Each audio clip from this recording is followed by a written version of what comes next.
There. All right. We will now.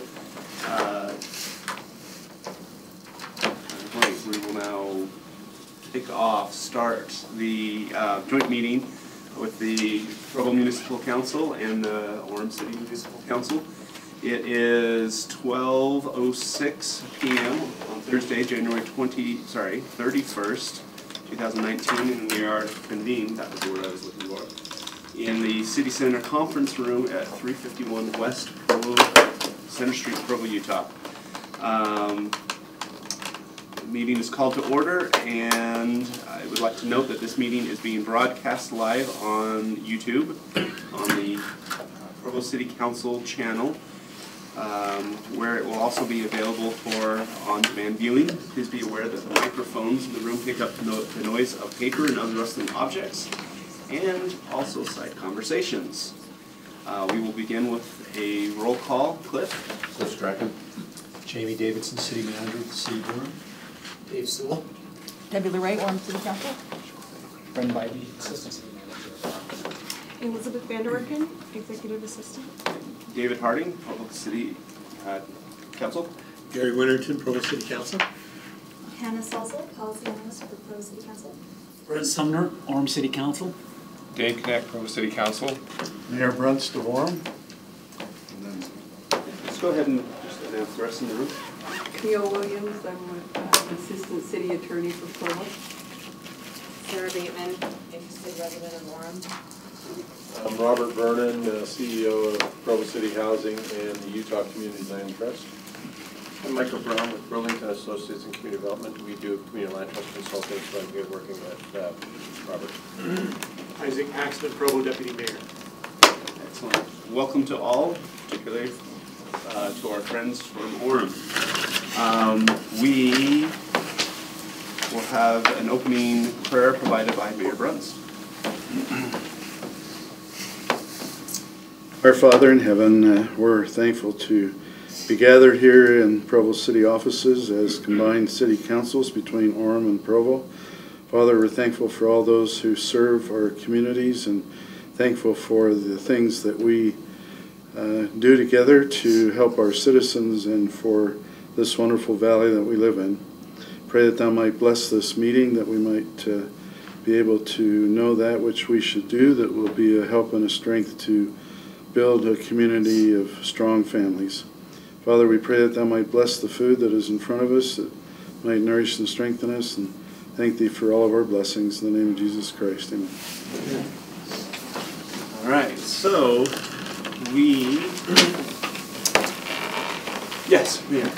A point of order, could I just make mention that the City of Orem is celebrating its centennial this year, our 100th year anniversary. We had a kickoff this last weekend, and we have a puzzle done by Eric Dowdle, which we'd love to have you see. But we also have some Granny Bee cookies that are celebratory for our centennial, so we would like to pass them around and everybody take a cookie. I remember several years ago when you celebrated your 100th anniversary, and I happened to be at a regional planning meeting, and Mayor Curtis brought a whole bunch of cake for us to eat. So we decided to go with cookies, and please everybody take one. Thank you very much. Appreciate that. So when putting together the items for the agenda, there was nothing necessarily pressing that we really needed to discuss, but just generally, it seems like across the state, if you listen to the State of the State address last night, and nation, housing and housing affordability really seems to be a top topic of concern and discussion. And I believe all but one of the items that are on here have to do with housing. And all of the items, I believe, are just out of the interest. These are things that we're grappling with. Obviously, we have many of the same concerns, the same challenges are faced by both cities, and so we wanted to maybe get a feel for how Orem is looking at these problems, how you're approaching them, maybe share some of the things that we've learned and some of our plans, and just kind of see if we can learn from each other and maybe coordinate a little bit of our efforts. So with that introduction, the first item is a discussion on a community land trust. Our wonderful staff has put together just kind of some thoughts to introduce this, so I'll read that at this point. Community Land Trust is generally a community-based organization that is designed to ensure community stewardship of land. Provo City is interested in forming a partnership to create or administer a community land trust in Provo. A community-based nonprofit owns the land on which low-income tenants lease their homes, thus creating more long-term affordable housing in the city by insulating the cost of the property from market fluctuations during resale. Currently, city staff are working on a request for proposal to solicit a partnership to develop a citywide CLT program. The CLT, Provo City would like to create a contract which would provide a healthy mix of housing types and sizes at a range of prices to help balance the need for housing options for our lower income residents. This would allow them to find suitable housing within their price range to allow them to grow into other housing ranges and assist in their upward mobility. Provo City Council is interested in Orem City Council's thoughts or intentions concerning community land trusts. And just as I'm reading this, the one thing that comes to mind is for, I'd say, decades, we have been concerned with housing affordability, and more particularly affordable housing for families and for residents that are just trying to get into home ownership. And we have had many programs that have put money to assist with down payment assistance and things like that. But we have felt like this money invested usually dissipates over a few years. It doesn't stay affordable for long, and so one of the attractions to a community land trust is we feel like that investment can be sustained and even grown over the years. Mr. Connect. So prior to the Great Recession, one of the tools that was used, I mean, we used the federal money and we did all these things to encourage and help people become homeowners, but one of the tools was putting a deed restriction on the property that it had to be owner-occupied for so many years. And I was waiting for a napkin, but I have a when the Great Recession hit, banks they changed their whole way of thinking, and they were no longer interested in anyone having a really long-term deed restriction for owner occupancy. And so that tool was really kind of taken off the table. And so the next best thing, or even better actually, than having any kind of 5, 10, 15-year deed restriction for requiring owner occupancy of the property is, if that property is in a community land trust, then it is forever in a situation where the land trust can require owner occupancy as part of the deal. And that is what they do.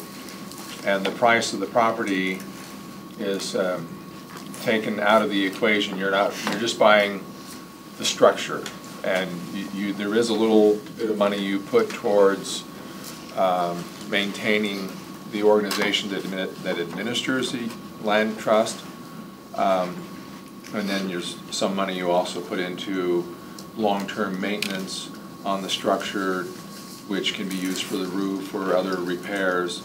So the whole thing is structured to make sure that the person that lives there has a good experience and is successful. They don't get as much of the benefit long-term of the appreciation of the property, because heck, they don't own the property. But they they share in the benefits, and You said they, who are they? whoever, if you buy into a land trust and you say, I'm gonna buy a house that's in a land trust, I'm buying the house and I'm not buying the property. And so the rent, well, So when the house goes up for sale, and I've lived there for 10 years, there are limits on what the price will be for the next buyer, and it's less than market value, and there's also limits on how much you as the person that lived there for 10 years can get in the way of increased value. It's different. I mean, you won't gain as much as if you had actually gone out and bought your own property. And I'm just looking from the community's position on, is it a continuous speed, or is it there an HOA, basically like an HOA, act like an HOA where their dues are charged for the future maintenance? Or is that the responsibility of the city to continue in that? Let's go over to our experts and address that. So, first, if I could just ask Orem, have you looked into community land trusts? How much do you know? Are you interested in learning more? What are your plans? So, I'm interested in learning more. We don't necessarily have one right now. We were back in Washington, D.C. Over the summer, and during that time met with Senator Mike Lee, and he mentioned that as a U.S. Senator for Utah, the biggest amount of attention he's getting from the citizens is on affordable housing. And he is looking into land trusts with regards to federal lands in the state of Utah for housing. And I mentioned that, you know, that's something I think that we ought to work on. Robert's looking at that, but so I'm interested in learning more. I've been in Hawaii, and they have land trusts over there that actually work pretty well. So I'm encouraged by that. You know, right now, I mean, as you look at the cost of housing, your labor is going up because it's hard to find. Your lumber and materials are up 7.5% last year alone. Your land has gone up quite a bit. As an example, in Saratoga Springs, you can buy the same house from the same construction company developer that's being built in Mesa as in Saratoga Springs. But in Mesa, you can buy it for 20 to 25% less than you can in Saratoga Springs. A lot, and their materials are the same. You know, the interest rates are the same, but a lot of that relates to land. And obviously with the lake and mountains, our land is at a premium. So anyway, I think some new thoughts might be beneficial, and I'd love to hear what Provo has to say. And Jamie, I don't know if you want to add anything to that, but. Our curiosity. How are you? I do want to add one thing. Kirby, who's one of our planners, has actually done an affordable housing study, and he will be coming back with some recommendations. What's the timeline on that? We're working on it this year. I don't know exactly.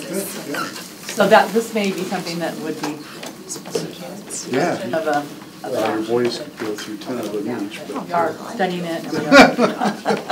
but that's for you. If I may too, Councilmember Ray, housing affordability is one of the 4 areas of focus you identified this year as a city council, something that you wanted to work on. So I think this conversation falls appropriately in line with the goals of our city council. David? How do private developers view this kind of trust? I mean, are they for it? That's a good question. Go ahead. Well, right now we have the mix that we are dealing with, rezoning, and their desire to offer as part of their project be affordable. And the reason that a lot of them do that is to get the tax credits. And so that's what the developers are actually looking for. But they are, you know, we have one right across the street in Cowboy Partners, and they are holding it They're not looking, and so they do get some tax credits, but they're also managing, and that makes a big difference. But whether they, there are some that don't want to manage it, and so they can pay a fee in lieu, and that money then goes into the land trust. So what we're getting into now is kind of a separate but related concept of inclusionary zoning, where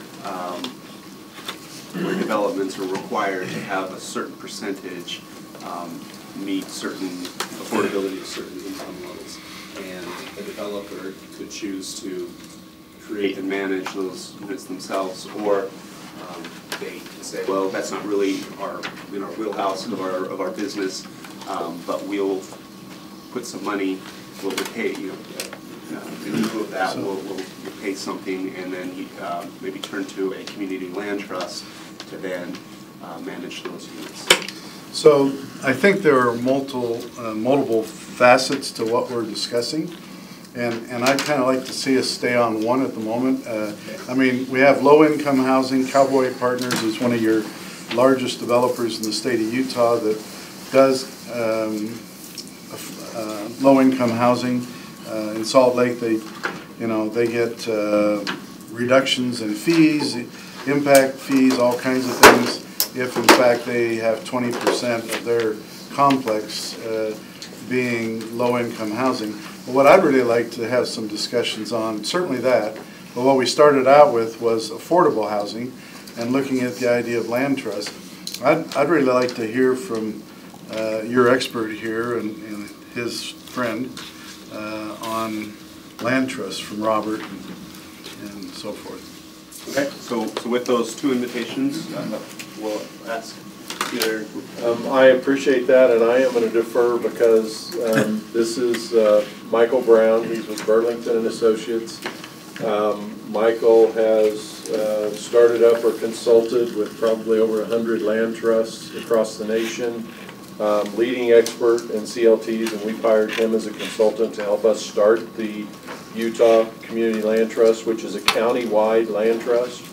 And so our nonprofit funded that with $1 million, and we're looking at a couple of other investments coming in right now. And as Dave was alluding to, economic development put a 10% set aside in this development agreement with the developer at the mix. And so that developer will have to give us 50 units or a $2.8 million payment in lieu.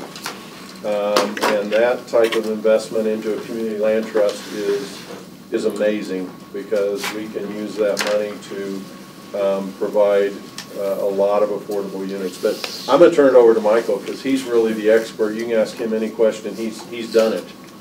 So. And where are you out of, Michael? I live in Bozeman, Montana, and I'm a partner in a little consulting group called Burlington Associates Community Development, and this is what we do. We've written a lot of the materials and have done a lot of the work at community land trust. Maybe just a quick thumbnail. Yes, would you like to come stand at the pulpit so Sure. you're in front of the TV screen? I certainly will. I don't want to, but I certainly will. So I'll make this brief, but it might make sense just to make sure we're all on the same page, provide a little thumbnail of what community land trust are. And it begins with what your chair mentioned, which is a lot of the affordable housing programs that we offer target the assistance to individual households. So if you provide me, whether you're a nonprofit or a city or a county, with assistance that helps bridge the gap between what I can afford and what the cost of housing is, if you provide that assistance to me and don't put any long-term restrictions in, then it helps me access that housing, whether it's rental or home ownership. But if it's home ownership and there are no restrictions on affordability, then whenever I decide to move, two things happen. One is I can sell it for whatever the market will bear, so it's no longer affordable, and the other is I pocket the assistance that was provided to me. And the community land trust provides an alternative to that particular arrangement. And so instead of targeting the assistance, however that's structured and whatever amount is needed, as assistance to an individual household, the community land trust locks that subsidy into the home.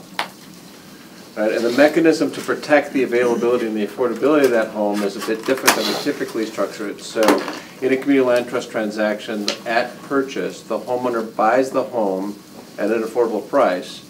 This community-based organization called the Community Land Trust retains the ownership of the land and leases that land to that home buyer by means of a lease that has an initial term of 99 years that can be inherited, can be passed along to heirs, and at the end of the first 99-year term can be renewed for a second 99-year term.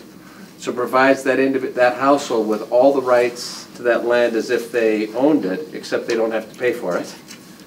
And by leasing the land, the community land trust on behalf of the community it serves carries a preemptive option to purchase. And stipulated in that lease agreement are typically the kinds of restrictions that say this is an owner-occupied home, you need to live it as your primary residence. It's not a vacation rental by owner. It's not an Airbnb property. We want you to live in that as your primary residence. You need to make sure that you take care of the home, you pay your taxes, you keep it insured, the kind of things that we normally expect of any homeowner. And on the back end, should you ever choose to sell, we're going to buy it back from you, and we're going to restrict the price at which you can sell the home in order to make sure that the investment of the original resources that made the home initially affordable can benefit a subsequent household. And so the mechanism is, there's a variety of ways in which they're structured, but the ground lease typically stipulates that the homeowner gets to keep their equity.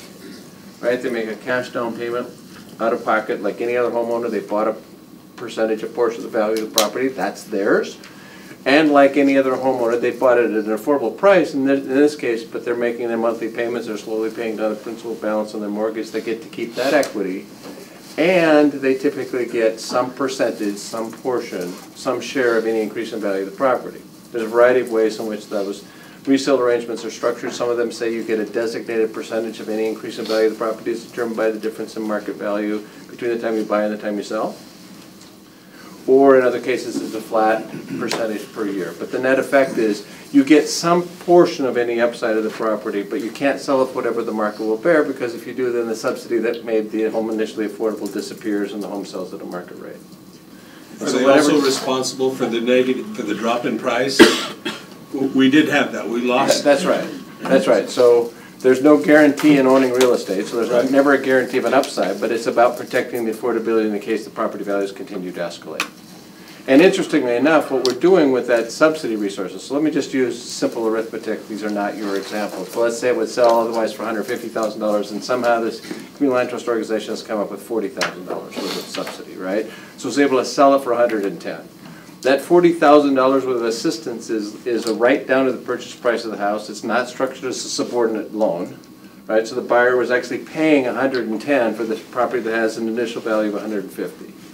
So when they go to sell, they get to sell it for that $110,000 plus whatever is determined by the resale formula that's in place. And so to your question, we've seen community land trusts that there've been a lot of community land trusts. There are a lot of community land trusts that were in place, set up before the recession. Then they found their homeowners experiencing the same sort of decrease in the value of their homes during the time they lived there. But interestingly enough, because we structured the $40,000 in this example as equity and not as debt, their homes were depreciating at the same value that everybody else's homes were, but it took them a much longer time to be underwater because we made these substantial down payments on behalf of the homeowner up front, and we didn't structure it as debt. So is the community land trust a tax exempt entity? In other words, the homeowner would pay property tax on the house, but would anybody pay property tax on the land? Yes, there's two parts to your question. So typically, community land trusts are community-based organizations that they're nonprofit and they qualify for tax-exempt charitable designation or Section 501c3 of the code. In terms of property taxes, every community determines that issue themselves depending upon what their priorities are. So in many communities, the ground lease stipulates that I, as that CLT homeowner, pay taxes on the home that I own and the land that I lease, just like any other homeowner. There are some community land trusts that have worked out an arrangement with the local taxing jurisdiction where there's some kind of property tax consideration recognizing that this is a resale restricted property, but that's based upon local preferences and priorities and sort of the political realities.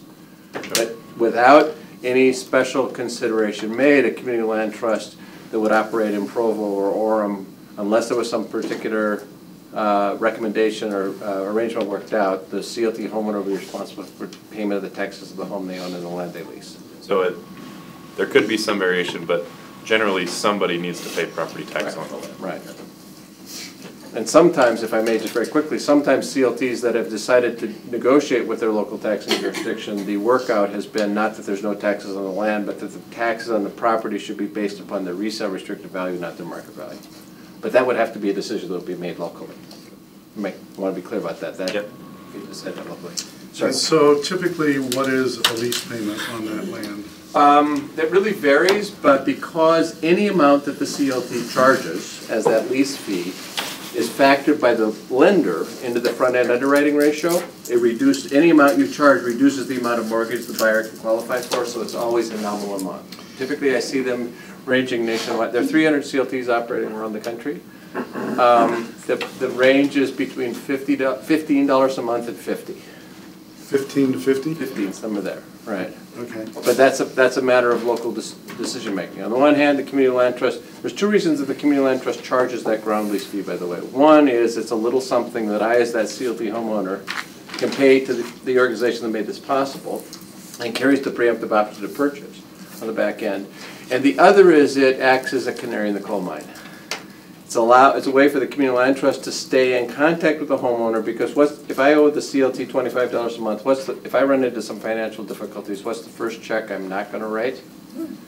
Which creates an opportunity for the CLT to check in, to see how well the homeowner's doing. So it's not about running people's lives, but stewardship is one of the fundamental principles of community land trust, which is paying attention to how well people are doing and providing access to resources in the event that they need them to be successful.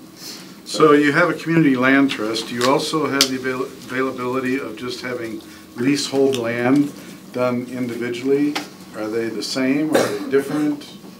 Well, typically what ends up happening is when in a community in which a community land trust operates, it typically tries to acquire as much land as it can and remove that land from the speculative market, which But if the city owns some extra land they really don't need to use, and they're not part of a community land trust, can they do a leasehold with a private individual that wants to build there? Yes, they certainly could do that. Most of the time,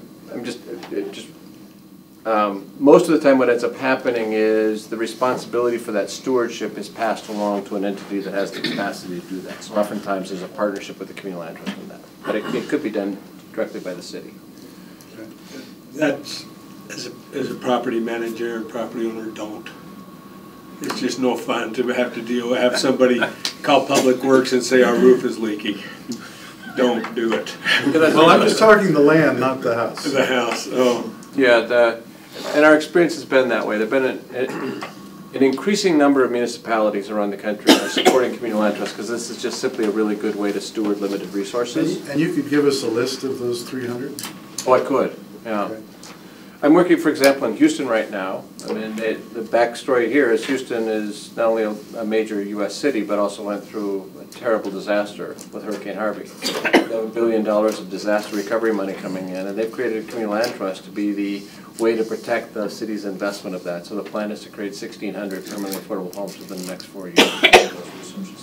Resources have to be made available to help people who are impacted by the storm, but they see this as an opportunity to protect the impact of that one-time investment. Hopefully it was a one-time investment.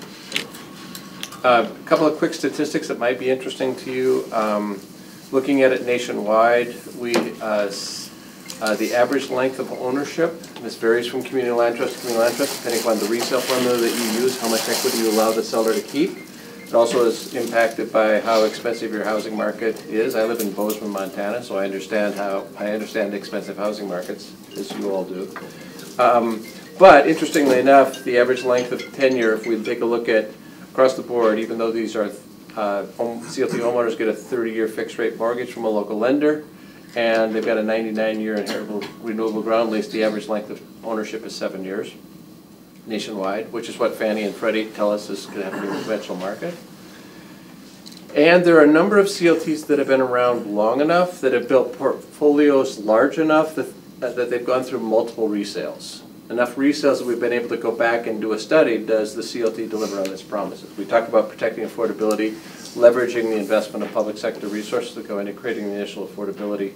The question that was most interesting to me, and is often interesting to other folks as well, is if we're limiting people's appreciation, the amount they can take from their home, remembering that these are folks that can't afford to buy a home on their own, right? CLTs around the country are encouraging people that if they can get into a home and own it outright and they've got the resources to do that, they should. But if we're going to invest resources to help them get it, we're trying to figure out how to balance two equally important but directly competing goals. On the one hand, wanting to provide a fair and equitable return for the seller.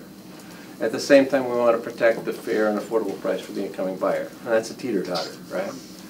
So in these places where we've done these studies, where they've had portfolio, they've been around long enough, they've got portfolios large enough. This is no guarantee that this is going to work here any more than it's a guarantee that it'll work anywhere. But in those cases, we found that 7 out of 10 CLT homeowners who own their home through the community land trust were subject to an affordability restriction on the resale, that 7 out of 10 of those households, when they sold their CLT home, were able to leverage the security and stability of owning a home they would otherwise not be able to afford, and this bit of equity, and go out and buy a conventional home in the marketplace. And because the CLT has kept the home affordable and doesn't have to go back to you all in your city councils to ask for more money, the CLT has kept the home affordable. It can start the process all over again with another household.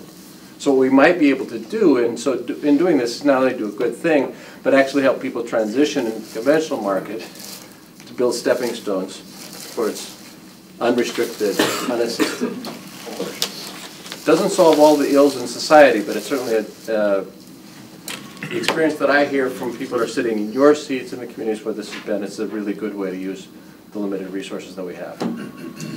So thank you. Let me just we'll get to other things. I just want to preface this that we do have other items on the agenda. I imagine that Mr. Vernon and others would be happy to come and speak to Orem.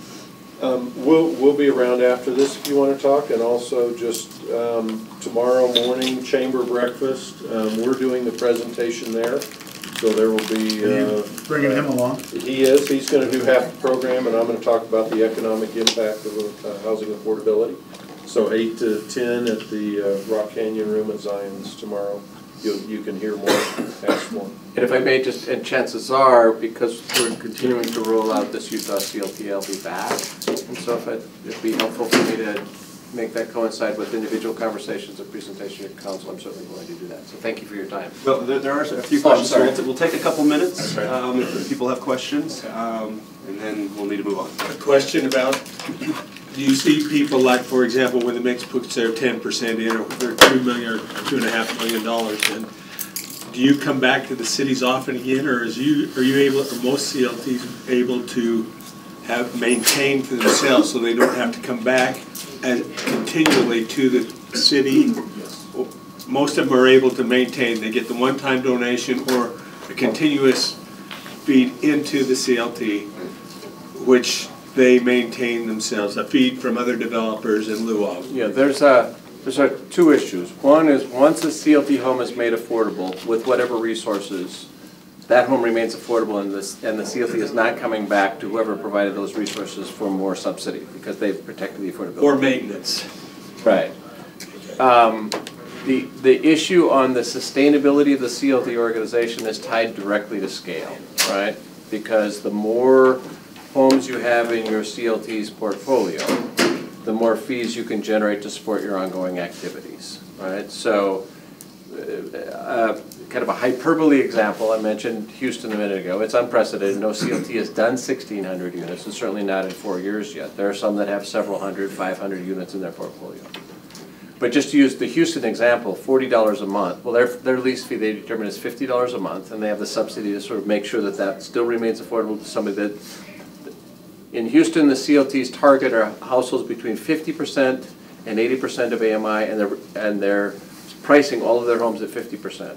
They're charging a $50 monthly lease fee, $600 a year times 1,600 units. That organization is supporting its ongoing activities going forward, right? So there's a connection between scale. So if you do a CLT that has only 4 units in its portfolio, it's a little harder to reach that sustainability. So there's a connection here, which is why we're seeing increasingly CLTs carve out larger service areas, like a countywide CLT, so it creates an opportunity for scale.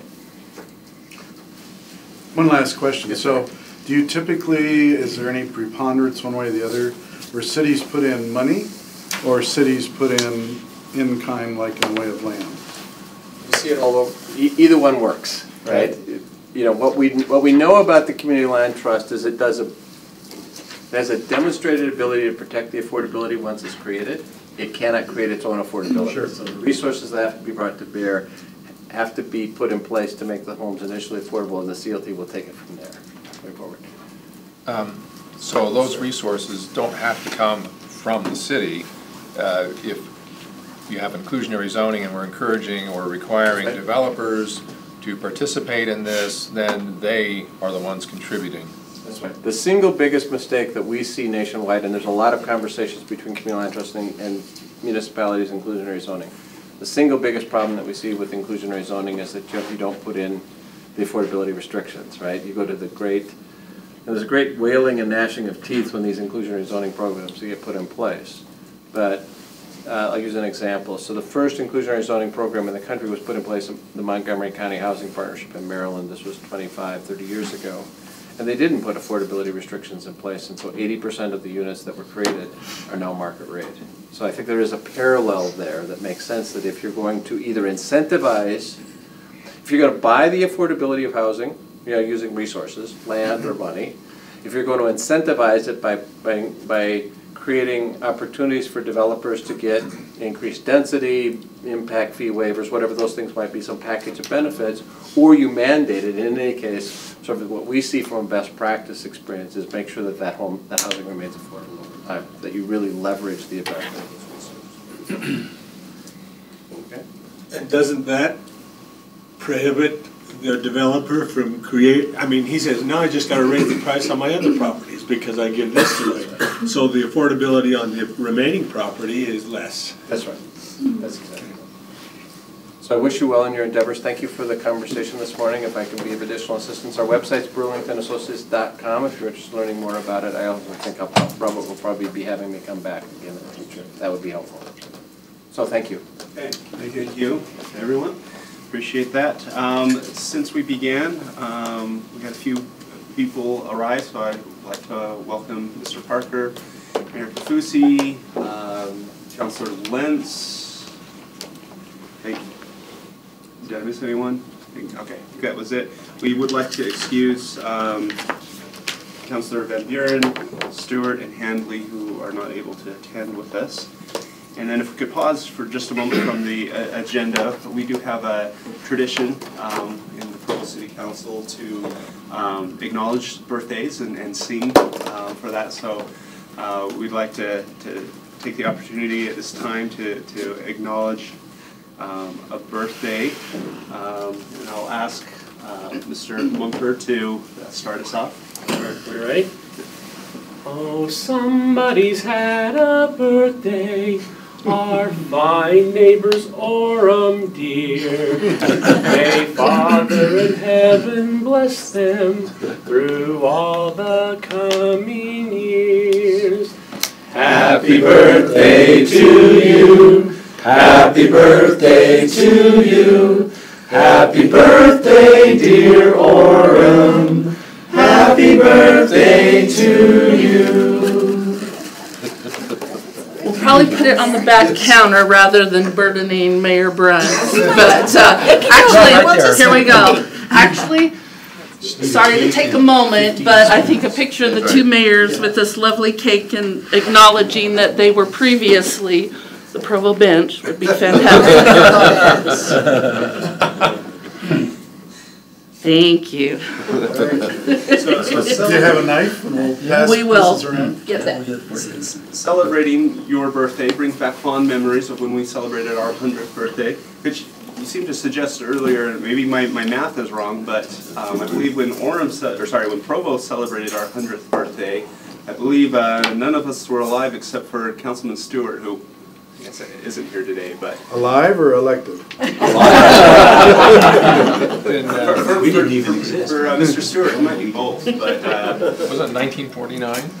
Was our 100th? Yeah. So I'm sorry. So it was at your 150th at Mayor? No. About 20 years ago would have been 150th. So 160th. 70th? I don't know.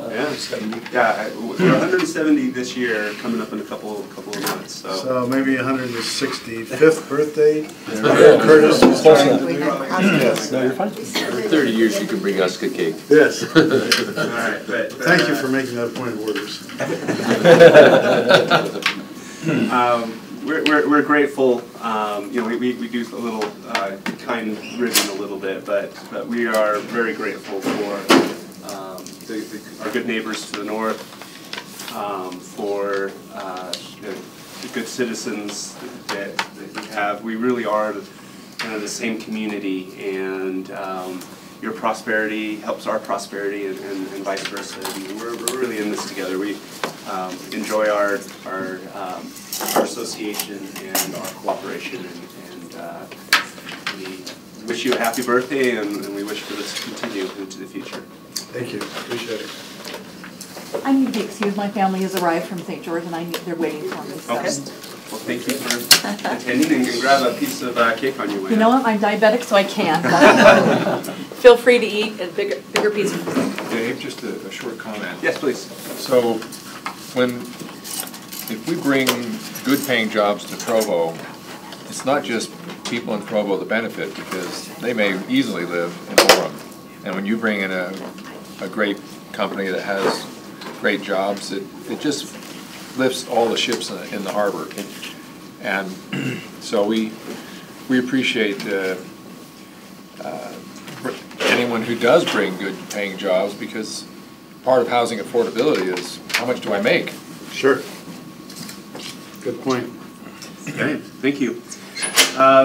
Our second agenda item, and we probably will need to move through these a little quicker than the last item, is short-term rentals, Airbnb policies. So the description here is the popularity and availability of short-term rentals, which are defined as rentals of 30 days or fewer, have surged with the appearance of services like Airbnb.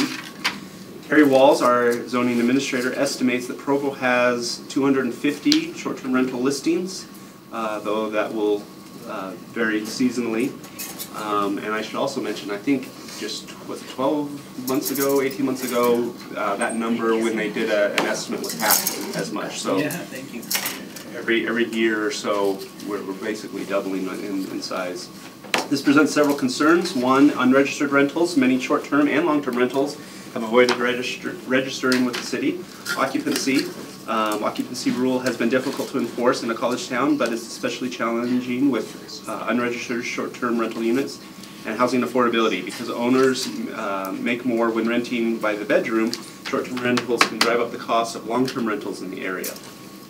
Several companies offer services that scrape data from online listings to identify and track short-term rental occupancy and track registration and notification, and notify owners when they do not meet permitting or registration requirements.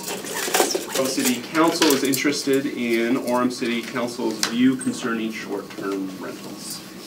Well, I'll turn some time over to the rest of our council, but I would just like to say certainly it is a concern. Certainly it's a concern of some of the neighbors. You can kind of look at it from various points of view. For some widows and disabled people, this is their income. For other neighbors, having a lot of cars on the street is not beneficial, or having people in and out all the time is not beneficial. I think it's a real concern, and I'm not sure if I know the answer, but I'm wondering if the rest of the council has anything to say. Or we're a college town as well. I'm concerned about the enforcement. You mentioned that. I think for Orem, part of Orem, that'd be a big problem. Thanks. So I think I'd have to be convinced of how you enforce the concerns and do they register with the city, the 250? Is that? So I think we will have a presentation. No? No? Okay. Sorry. So currently we are looking at partnering or I guess purchasing a service from, there's several vendors out there, and they have, I mean, one of the parts of short-term rentals is they have to kind of publicly advertise the homes. And so there's these scraping companies that will go through and just look at all of the listings. And then, depending on the product, they'll interface with the city's database, and they can say, okay, here's a listing, and it's at an address that is not registered, so let's send them a friendly letter letting them know what the law is and inviting them to register. And they can also look for the listing and say, okay, maybe they are registered, but they're registered for no more than 6 people, and they're advertising 16. Okay, well, let's send them a nice letter informing them that they're not abiding by their registration. So this service goes a long way to assisting cities to be able to enforce whatever policies they decide to implement for their communities. So 250 listings, and some of those are blatantly illegal because they exist outside of the zones where we allow short-term rentals. And currently, as I understand it, the only places that we allow short-term rentals are in those zones where you could have a hotel or a motel. So it's not out in the neighborhoods, at least it shouldn't be, but it is. And so by enlisting a company, we will also be able to find out where these are happening, where they shouldn't. And the way I view it is until we can actually get a handle on what's happening and control the illegal portion of it, I would be reluctant to encourage more when we don't have a handle on what's happening now. And very similar to some of the challenges we face with, mother-in-law units and accessory apartments, that kind of thing. The more restrictive or onerous you make it to become compliant with the policies, the laws, and the taxing and all that kind of stuff, the more you're going to push a lot of that activity underground where it's being done in secret. And so that's the thing that I struggle with is how do we incentivize people to do things the right way, to go about it the right way, to comply, because it seems like everything we would try to do just makes more hoops for them to jump through to go about it the right way. So, and I'm not sure that there's a clean solution to that, but it's frustrating because how do you find that right balance and appease all these different competing interests? I think everything that's been said, I appreciate. It's what we've in our initial discussions have been discussing. I appreciate what Mr. Knick said. I guess I'm hopeful that we may be able to do kind of a comprehensive thing that so far we've kind of had a don't ask, don't tell policy. We know it's out there, but we just haven't been really willing to do something about it. And so I'm hopeful that as we decide on these policies, that it'll be implemented at the same time, and so that we can address the needs, but do it in such a way that it balances the various interests. We had one person come, and she has a short-term rental. It's more of a bed and breakfast, and it's in a legal zone and all of that. But also, she also lives in Provo, and her neighborhood is greatly affected with some of this rental. And she said, we should consider short-term rentals, not lump it all together, but look at it in 3 different parts. You've got the single rooms that are sometimes rented out.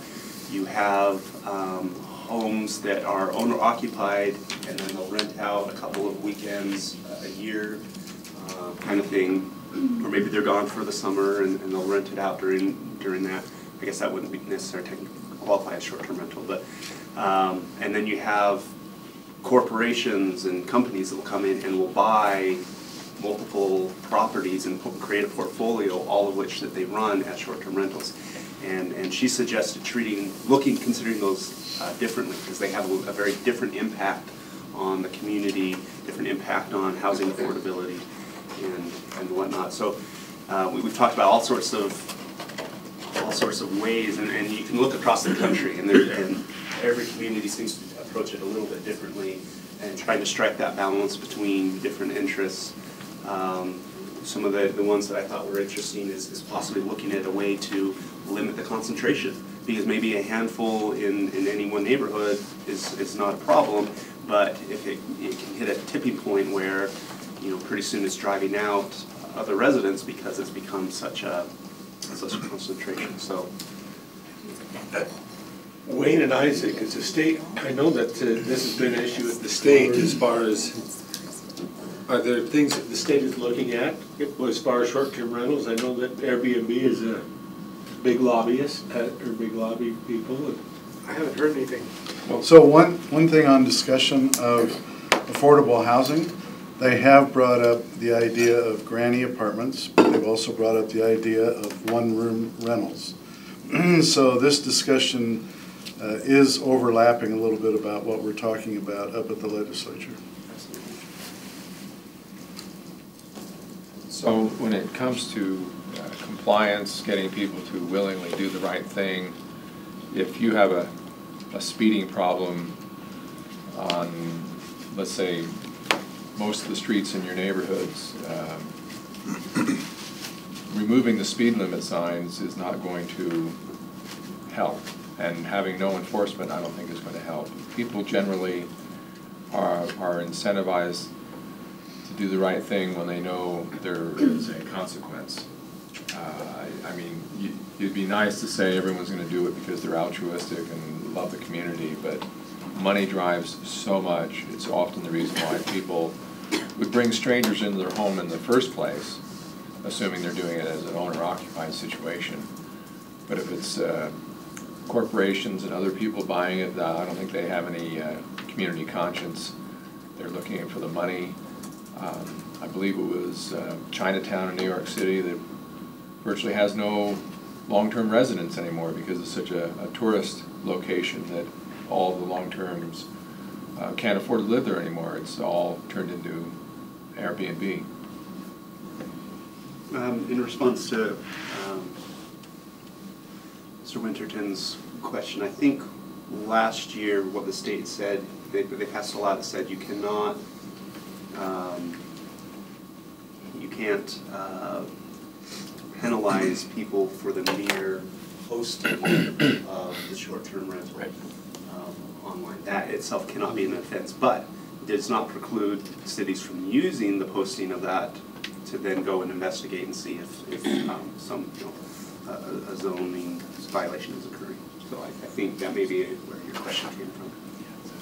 I don't disagree with Dave, but part of the challenge then is if you bring the hammer down on the widow who's renting out, you know, this in-law unit so that she can afford her mortgage, or, you know, those types of things, are you enforcing that policy the same as the corporate, you know, investor that's coming in to invest in that Airbnb rental to make a profit? And I think then you could have a pretty serious public image concern there if either you're being inconsistent in the way you're applying it, or, you know, you're bringing the hammer down on the grandmother who's renting out that in-law unit. So, you know, are you aware in Provo that I think it was 2007, after 12 years of working on a legislation, we allowed seniors 65 and older to, you know, the grandmas, whatever, to have basically the equivalent of an accessory apartment.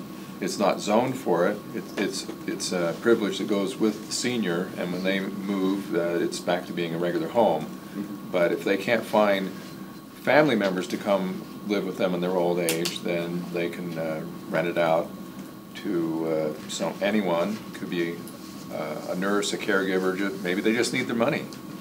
And so we have tried to carve out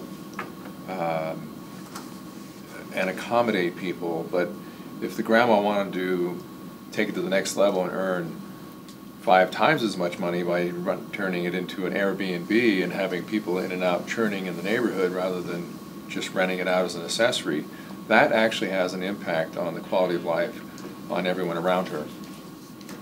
So if I could You just have to sit in ordinance. Okay, so if I could just bring this back a little bit.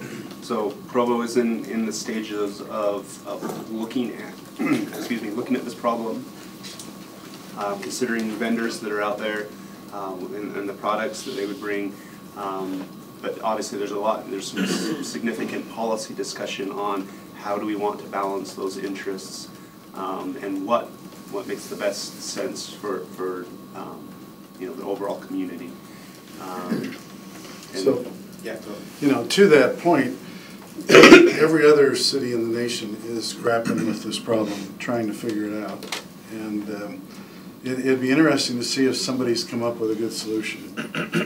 So we had a great presentation, I think, on 5 or 6 communities and how they approached that. And I imagine we'd be willing to share our research with you. Yeah, I would love to see that. Could we send that?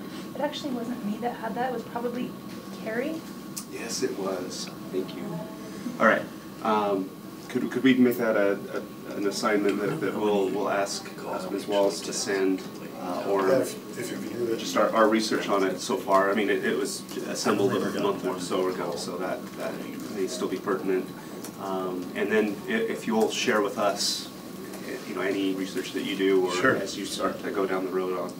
I mean, it's something that we've looked at, that we're grappling with. You know, we had some discussions, fairly heavy discussions on it last year.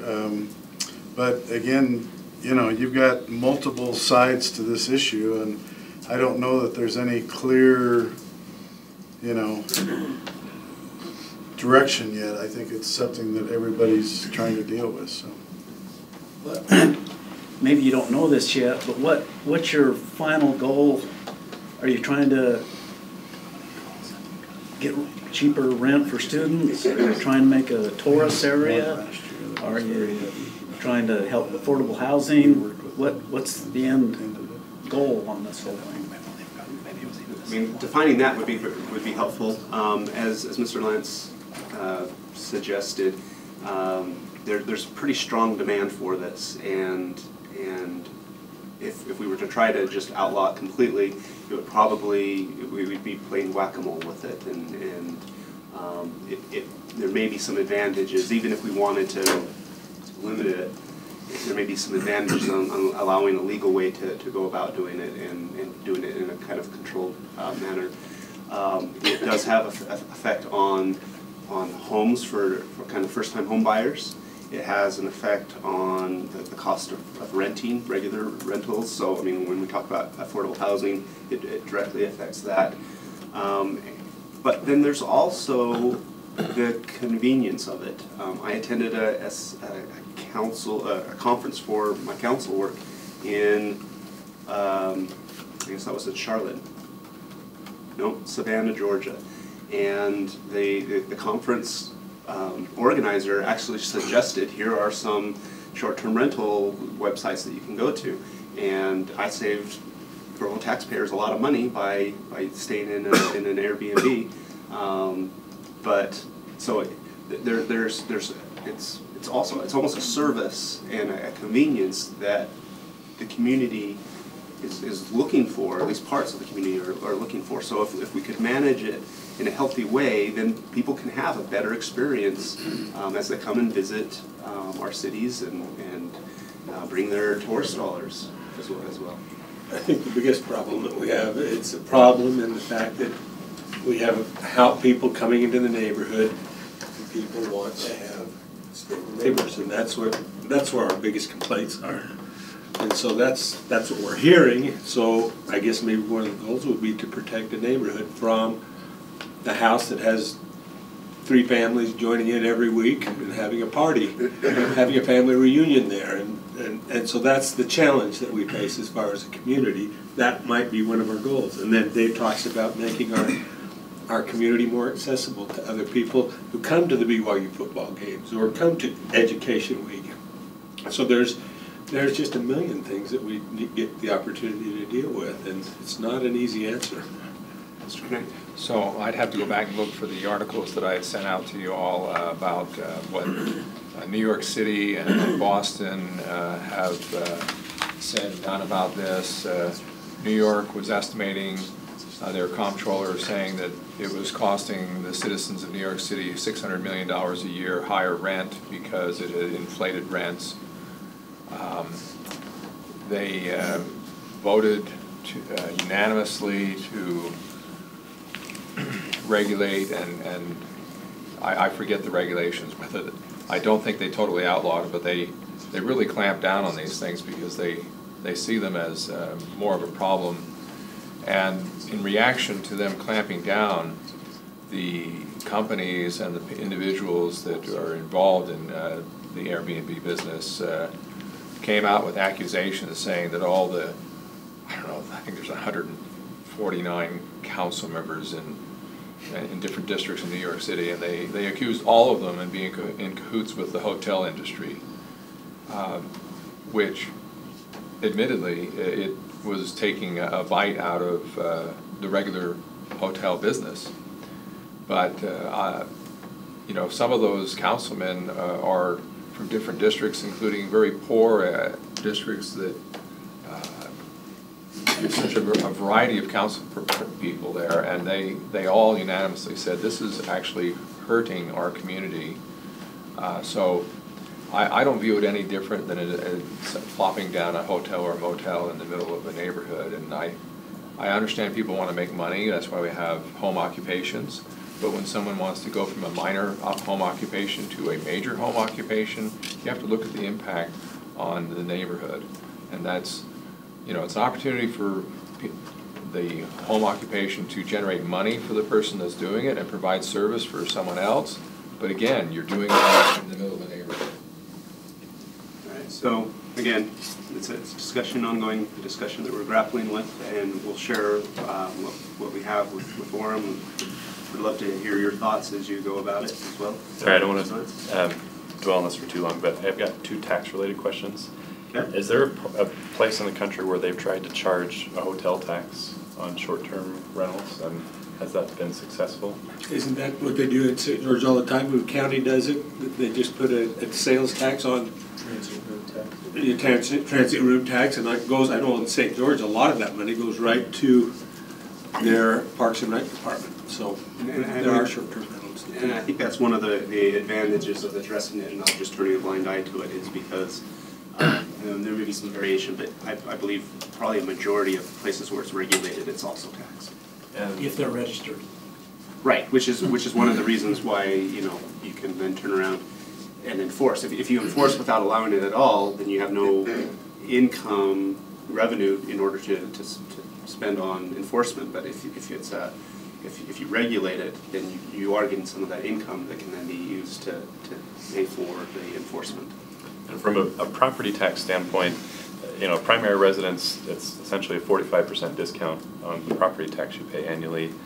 Has the state looked at, you know, modifying that? If you list all or a portion of your home as a short-term rental, would you forfeit that 45%, or would there be kind of like a middle ground where, you know, if you list your in-law unit but you still live in the main part of the home, is it only a 20% discount or something? Is the state looking at something like that? That's a really great question. I've never heard that. I don't know if our staff, you know, our community development, I don't know if they know it, but when you find the answer, would you let us know?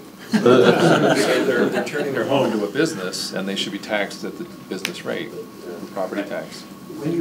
My understanding, Sam, is when you register with Airbnb and you agree to their terms, you're agreeing to paying transient room taxes and such, and Airbnb carves out a certain piece of. Do they actually collect it? And my understanding is that they do. And who do they distribute it to then, Jimmy? To the tax commission. Oh, do they? Yeah, that's my understanding. And it's specific to Airbnb, not necessarily to some of the other competitors. Right. I just know that. I mean, that's like the name brand that everybody recognizes and everything. DC or VRBO may have a similar arrangement, or other providers. But by registering, then we can also, you know, make sure that that's actually happening. And by scraping to find out where these people are advertising, because they're advertising in a variety of ways. Right, right. And that's what these service providers, you know, offer is to stay on top of the industry, so that they can, you know, when the new one pops up, they're scraping that as well. All right, let us move on. Item number 3 is ranked choice voting. Ranked choice voting, also known as instant runoff voting, allows voters to rank their choices instead of casting one vote. I take exception to that sentence, but we'll go on. If no candidate has a clear majority, the candidates with the lowest number of votes is dropped, the candidate is dropped, and their votes go instead to the voters' second choices. The process repeats until a winner is identified. The system eliminates primaries, can eliminate primaries. Advocates say that the voting method discourages negative campaigning and improves democratic participation, though the evidence is unclear. In Utah's 2018 legislative session, lawmakers passed HB 35, which creates a pilot project to permit a municipality to conduct nonpartisan municipal races by instant runoff voting. 6 cities opted in by the December 31st deadline, which include Cottonwood Heights, Lehigh, Payson, Salem, Vineyard, and West Jordan. County Clerk Amelia Powers promised that if voting machines used by the county do not have the software to process RCV, they soon will. The Provo City Council is interested in Orem City Council's views concerning ranked choice voting. I think I was the only one that was in favor of it this time around. So I've done some homework on this. So ranked choice voting has actually been around for the last 100 years. I don't know whether you realize that or not. Of all those years, right now, there's been about 30 cities, municipalities, who have passed it. Of those 30, approximately, I believe 8 have passed it, and then 8 to 10 have passed it, and after they've passed it, they decided not to enact it. Another 8 to 10 have passed it and then revoked it. And so then there's about 12 to 15, I believe, that actually use it. So the city of Portland, I believe, uses it. San Francisco, I think, uses it. Maine, as a state, uses it throughout. Though they did face a challenge against it last year, and the challenge failed. So they're still using it. My own personal feelings, we as a council voted against it. Sam voted for it. But what I was going to say, my own personal feelings are, I looked at one election that occurred where they had 15 candidates for mayor.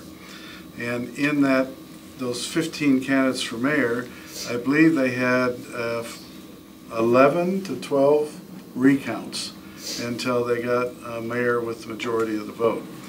And personally, just looking at it for myself, I'm not sure how I could differentiate and rank 15 different candidates for any office and figure out who's 3 and who's 8 and who's 12.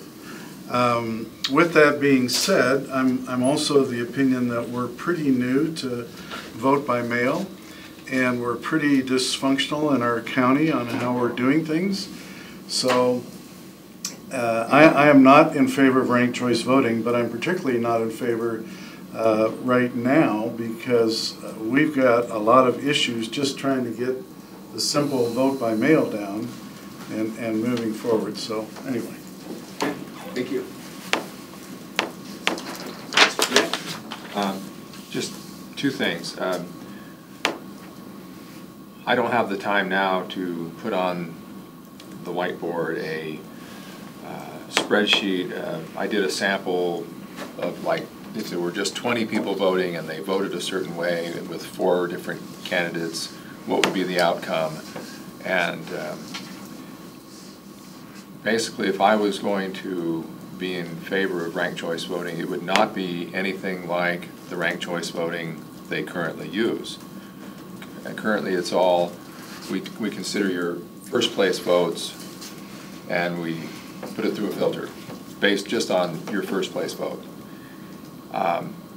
That's not how other things in this world are necessarily ranked. If you go on to Amazon or other things and you want to see how people rank a certain product, all of the input is considered at once. So if you... A point-based system, essentially. Yeah, a point-based system, exactly. So who actually had the most points or the most confidence of the public? And it could be that the person that got the most first place votes also got the most last place votes.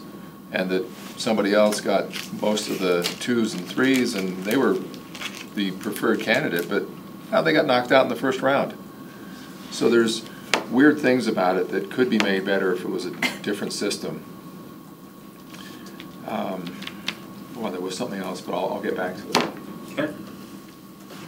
Any other thoughts on this? So I'll just summarize my 3 top pros and cons of the current system were the pros. I felt like it improved representation, so the people that are elected tend to better represent the voting public.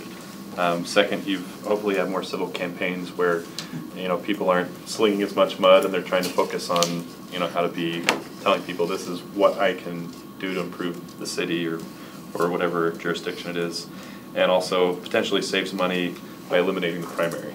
On the flip side of that, not having a primary, you could reduce vetting because maybe something comes out during that primary process that voters have a time to react or respond in the general election that if you only have one shot at it, that might not come out.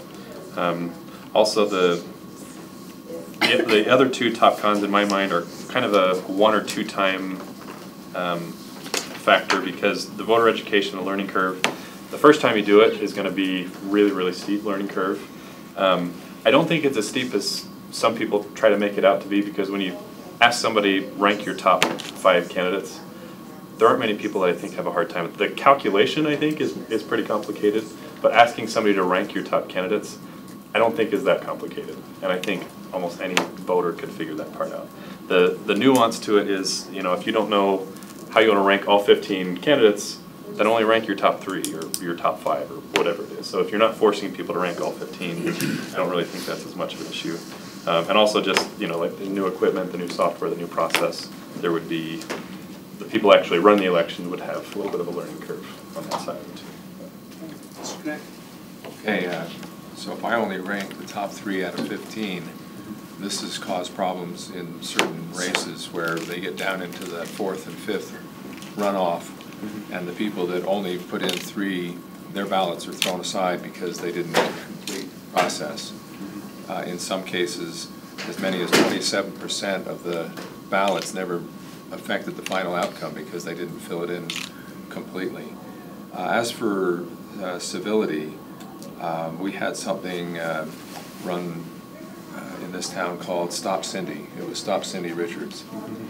And that was not a particular candidate. That was run by Taylor Oldroyd and the Realtors. And it was, I think there will always be memories of that, and there were consequences, but it was not the candidates. It was, you could say, a political action committee outside of the candidates that was causing lots of uncivility. So I don't consider civility as a guaranteed outcome, sure, even though I appreciate the sentiment. I would be for a point-based system that utilized a primary, and that way you get the perennial non-candidates weeded out, and so they're not staying in the race until the very end, and you can focus it down to 2 people that the public feel are serious candidates, and then you vet those 2 going into the final month or so. That's my preferred way of doing it. And obviously, where Provo has districts and ours are all just at large, there's a little bit different dynamics there. Yeah. Any other thoughts? Mr. Sewell? Just for your information, Mr. Lentz, the feeling in the Provo Council was more mixed on this issue. We had a pretty good balance, I think. I agree with your cons that you mentioned there. I mean the pros. And one of the biggest for me is that the political environment right now is so divisive and contentious. This isn't a silver bullet, but I really do think it, like you said, it discourages mudslinging, because you have to take into account who's people's second and third choices and so on. You can't just target one person and try to bury them in a heap of mud, so to speak.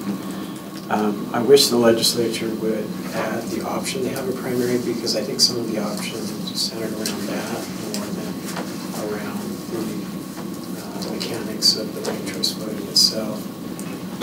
And the other thing is I would actually really liked Mr. King's idea. I'd like to see more discussion on that. Point-based? A lot of sports teams events are scored that way. You know, you add up the points from the first, second, third, fourth, and fifth place finishes. So that was a good idea. If anyone's interested, Wikipedia has a pretty decent summary of the 47 or so systems that are used in democratic elections. And each has its pros, each has its cons, and it's kind of a different set of those pros and cons. So if anyone's interested, I mean, a lot of that research is already done. You can start with Wikipedia, which is fairly written in fairly layman terms, and you can get into the scientific articles. This is not an area that hasn't been studied. As mentioned, it's been around a very long time, and many democracies that were created after the United States are using systems other than the one that we use, because they looked at what the U.S. was doing and developed other systems that address some of the shortcomings. The one other thing I wanted to mention is with the legislature in session, there is a bill open to make changes and fixes and to whatever it was. Oh, I'm on the wrong page. Referendum? No, sorry. So on the ranked choice voting, so House Bill 35, which created this last year, they're making tweaks to it, listening to cities, and I believe they adding back in the option of doing a primary will be one of those fixes that come about this year. So we had a pretty healthy discussion. I mean, if we're kind of throwing out, I think it's something that we should look very closely at and let the citizens decide if this is something we want to do. But as a council, we passed a statement of intent. At least 4 of us voted for it. Wait, intent for what? To talk? No. That's all it was. That's all I voted for. So 4 of us voted to say that we would not pursue it for this first year, and we were looking forward to discussing them more. Sorry, that's okay. I guess I didn't want to get the intent that we were looking into doing this. So the other 3 might want to do it this year, but the 4 of us said we weren't going to pursue it this year. So anyway. Not sure if you're getting married or not. Not on that one. I'm willing to talk. Let's talk. That's my concern. I have major concerns about this still. I think of Mayor Kafusi's with 12 people running for mayor, and how many citizens are going to actually come to a debate with 12 people interested in?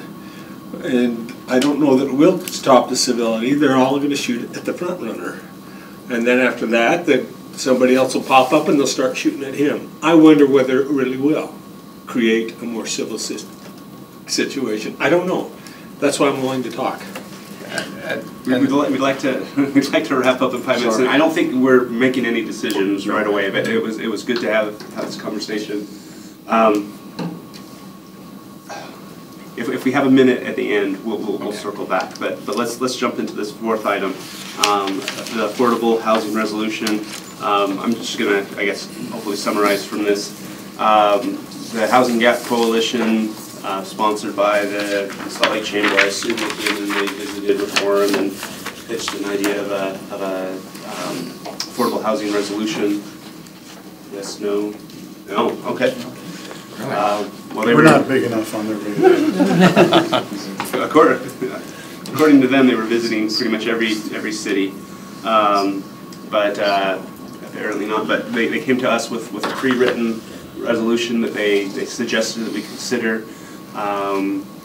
It took us 3, 4, 5 months, but we went through it. We made some changes to it. We passed it through our housing committee. They made a recommendation after some changes. We made some more changes. We tabled it, continued it, made more changes, continued it. And eventually we did pass one that probably is 90% of the intent with some changes that we didn't feel comfortable, but, commitments that we were saying we were making that we didn't feel comfortable, that we committed basically to considering affordable housing and the impact of our actions on housing affordability. And we passed it, what, 2 weeks ago? 3 weeks ago? Anyway, so we curious where you were at on that process, and it sounds like. Now that you've gone through all the work, we'll just take your refined version of it. So it's one of our goals for this year. We have not met with the chamber on it, that I'm aware of anyway. But if I may, I think it's important to highlight that if you look at the chamber's legislative platform, the Salt Lake Chamber's legislative platform this year, at least as a manager, as a city, we have significant reservations with the manner in which they're forwarding this platform, and I worry that they're using these resolutions as a hammer rather than a positive force of influence to garner support for housing affordability. Some of that platform and some of that housing affordability solution that they're looking for includes modifying the 50-50 sales tax allocation, as well as changing the way we do business here in the state of Utah, which, as for a city, as it relates, for example, to sales tax, we have significant reservations about, and as a result, my recommendation would be not to support what the chamber's doing.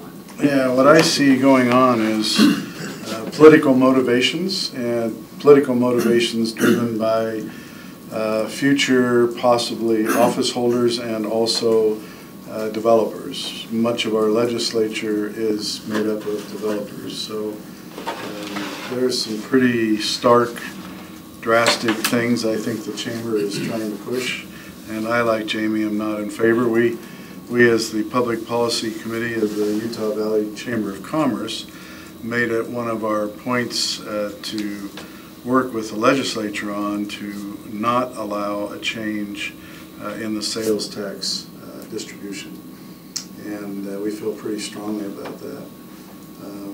And I'd be interested to see, like Sam said, what you've written up on your affordable housing. Did they request an audience with Orem Council, and it was just was turned down? We had that conversation with them a number of months ago, and we said, you're making the rounds, and you can circle back with us, but right now we didn't want to have the conversation. Can we make another assignment? We'll forward. Sure. Both what we were presented with versus our final adopted version. I think we shared some of those concerns. This is the first time, and maybe I'm a little too naive, but this is the first time I've seen a connection between the 50-50 split and housing affordability. So if you go to the Salt Lake Chamber of Commerce website and you go under their policies, they have their legislative agenda. I think there's 9 particular policy things they're trying to accomplish, and one of the 9 is to change the distribution formula for sales tax, which I believe would wreak havoc with everybody's budgets throughout the state. And that was put in years ago for this particular purpose, so that you weren't having people raid each other's cities trying to pull businesses out of there, and so that it was more equal, and it seems to have worked well.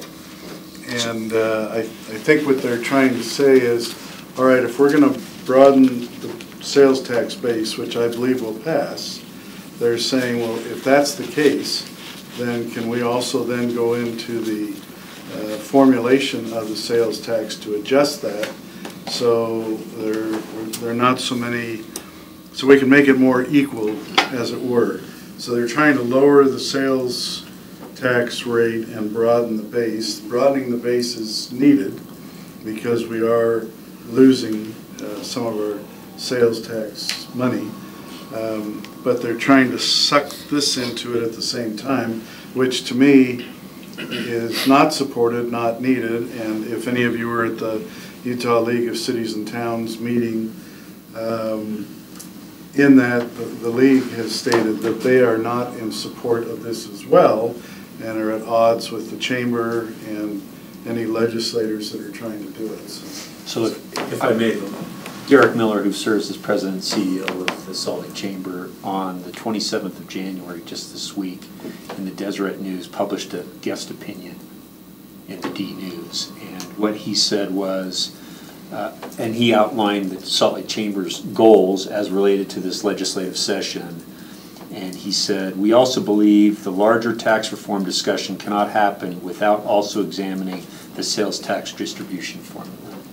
So they have an agenda, they're interested in pursuing it, and that's my concern is what is good for one community may not be good for another community, but the distribution allocation formula that we have reached has worked since 1983, and what is the problem we're trying to solve?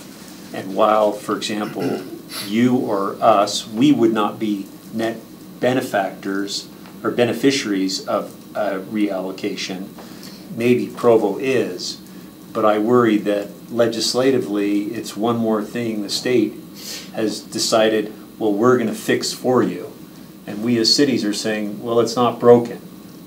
And they're saying, yes, it is. You just need to trust us.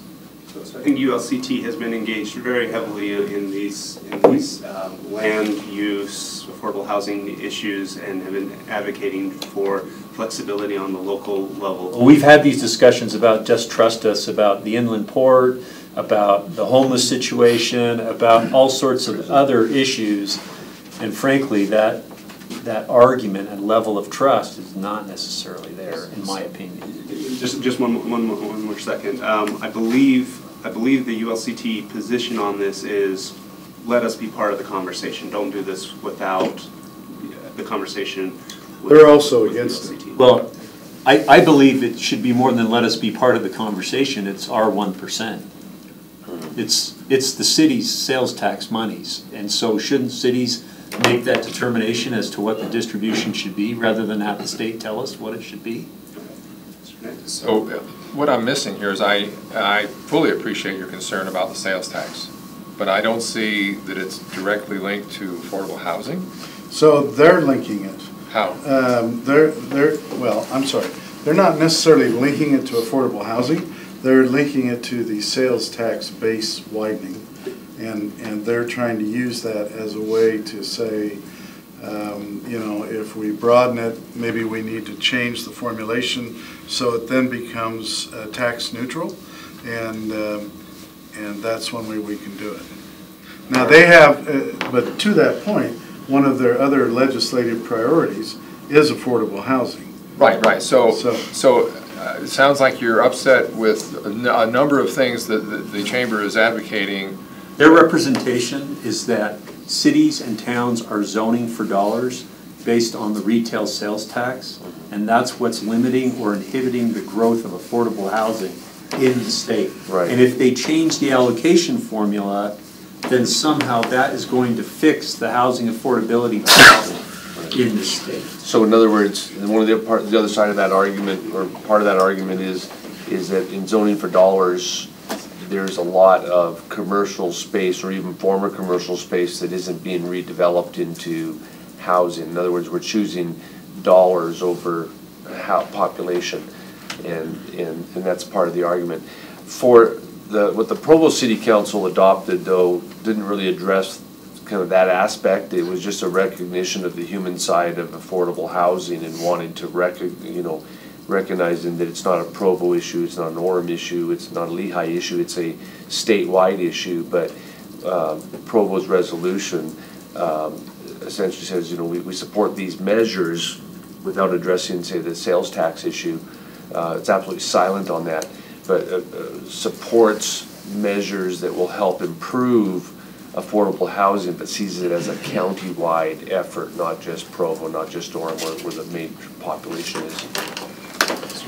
I know that we're running over time here, but one clarification that it kind of just seems like semantics, but I think it's important for our messaging. As we were discussing our areas of focus for 2019, I wanted to change it because it was written down affordable housing, and I wanted to change it to housing affordability. In that it's sometimes when people hear affordable housing, they're just thinking of a government-run subsidized complex versus housing affordability.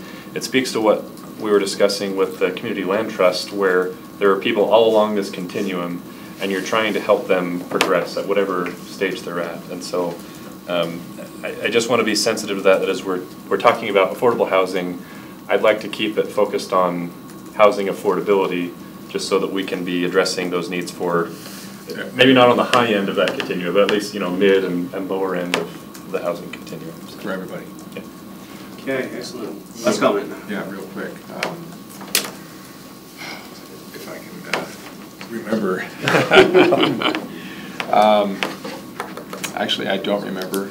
Let me jump to one thing, and then we'll come back. We will come back to that. As soon as we're done with this, or while we're waiting for that, the one other question is when to meet next. We have been doing these every 3 months. The Provo City Council would like to float the idea of changing that to every 6 months. It does seem like this has been, I felt like a very productive discussion, but there's been times where it feels like we were almost like looking for things to add to the agenda, and sometimes it's not the best attended. You don't need to answer now, but we'd like to just at least float with, just bring up with the Orem Council. How would you feel about, unless an issue comes up, and we would be happy to schedule a new one in, but how would you feel about scheduling our next meeting for 6 months out? I understand the feeling. I actually like the 3 months because I like the idea that we are discussing. Not everything we discuss in our work sessions as a city council is earth-shaking, but it's beneficial. I think keeping the continued communication actually is really helpful for our cities, but that's my personal. So you want to just compromise on, let's say, 4 months for now, so that way we're meeting 3 times a year instead of 4 times a year? Dave, can yes, sir. You talked about the council. I don't remember having this discussion as a member of the council. Oh, I apologize. Just sent out an email. I did not see that email yet. I would vote for 3 months. Okay. Thank you for that. I think we did hear from a majority back on that, and so that's why I said the council. But again, this is not a hard proposal that we're about to vote on. It was a flow of the idea. If I may, too, to have, for example, 2 standing meetings, I don't think that limits the opportunity for us to get together on an as-needed basis if there are issues of mutual interest or concern. Which is what we heard back from most of the council members that responded was, yeah, we'd like to have fewer meetings in general, right? And so as long as we have the ability to get together when issues come up in between. But we don't want to compromise good conversation if there's something to talk about. So I remember what I was talking about, or thinking about. Thank you. The presentation we had from the chamber didn't talk about these other aspects and just focused on what they were wanting in communities to kind of rubber stamp this resolution, and we worked on it for a long time, and one of the catchphrases in there, or the words that we choked on, was that we were going to ensure affordable housing for everyone. How do you ensure? How do you guarantee? That was way too far of a commitment. And so in the end, when you read what we send you, it basically documents what we have been doing and what we are going to do in the future, and it just is what we have. It's what we've been planning on doing, and it's in our general plan. It's just who we are, and we're not promising to deliver things that we can't possibly deliver or afford. So that's where we try to make it very realistic and personal for us, and at the same time encourage others to do the same thing. What have you been doing? What can you do? And only commit to what you feel like you can accomplish, and because they were asking for quite a bit.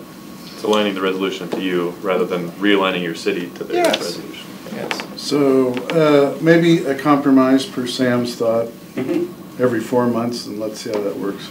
Or we could do 6 months and meet for a little bit longer if we wanted to have, Yeah, let's take it back to our various councils. And again, part of it is just looking around the room at the empty seats, and perhaps if it was less frequent, it would be a higher priority. I don't worry so much about the empty seats as I worry about what we discuss and what we're getting accomplished.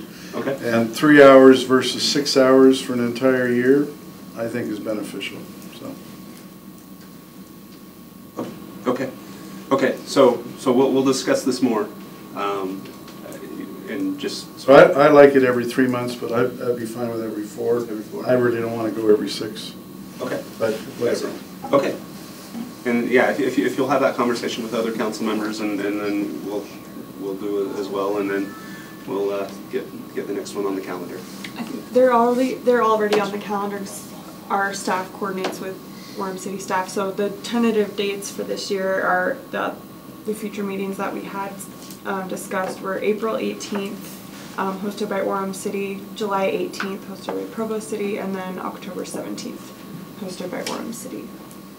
And so we'll leave them on for now, and then we'll see if we decide that if we want to make any adjustments to that.